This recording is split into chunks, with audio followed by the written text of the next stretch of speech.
everyone, this is Nanette with Do What You Love by Nanette, or I simply call it DWYL because it's shorter and easier to remember.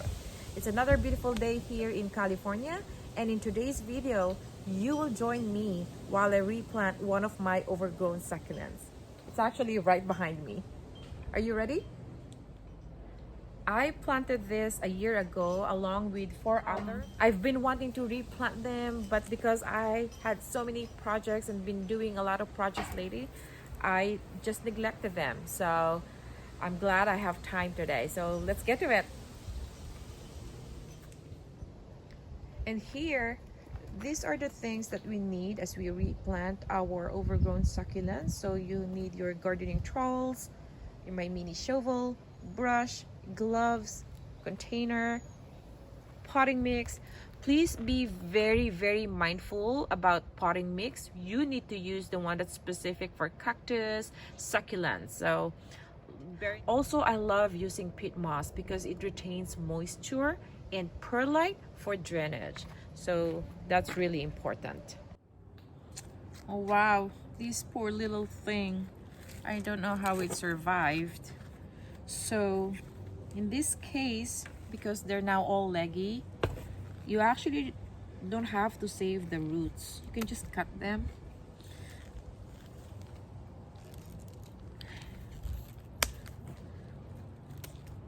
This way, when you replant, you will not have those leggy ones anymore.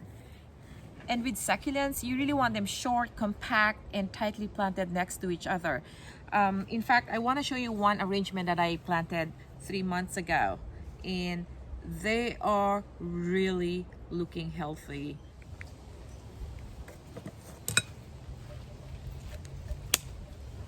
We're done dismantling this one. Oops, look at that. We'll just put this to the side, and we will use this brand new one. So I normally get this from Lowe's, and I think this is only less than $3 for just this one. But if you will buy the whole thing, it's probably $12 if I'm not mistaken. So this is called cocoa liner. So to save us time, I already mixed our potting mix with our perlite and peat moss. And now we will pour this to our cocoa planter. So now we're ready to replant all the succulents that we saved from the arrangement that we just dismantled. We'll start with this Ionium haworthie. This is actually my favorite succulent, and I featured this in my last video when I talked about propagation. So another here. I also grabbed some other succulents from the other side of the backyard, and I will show you. This is Echeveria lucilla. When it's healthy and thriving, it will turn into pink. This one is another Echeveria. There are different kinds of Echeveria. This one is Echeveria elegans. This one is Echeveria imbricata. Yes. Can I tell you a little secret? I don't know the names of all my succulents, and I believe there are like 150 different kinds of succulents. Sometimes they belong to one family, but just different names. For example, aeoniums. There are different kinds of aeoniums, and Aeoniums haworthie is just one of them. And then Echeveria, and then Echeveria elegans. What I like about succulents is when they're all compact and planted next to each other, they're just beautiful. I think what makes them beautiful is the texture, different colors. I love them. I really do. Well, it's obvious I'm doing this video. I mean, you are not passionate about something if you're not investing time to share with everyone your passion. Obviously, not everyone will have the same passion for succulents, but I also know that most of my friends love succulents, most of my old co-workers.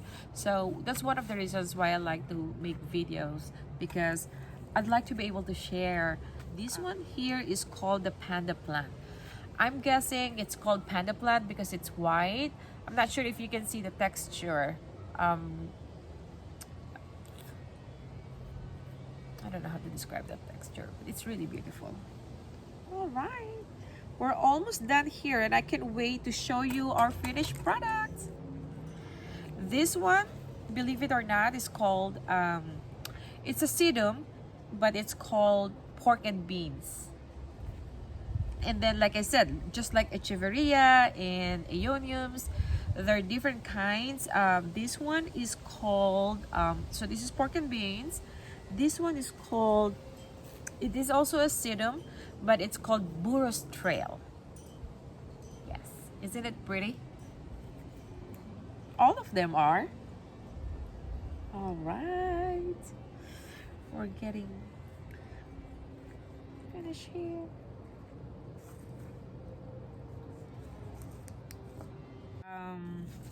Let's see here. I love this. This is also another kind of aeonium. This one really gets really big. So if you look it up, just type in aeoniums and you will see this kind. Let's put this pork and beans here. There you go. Oops. Maybe we can cut this instead.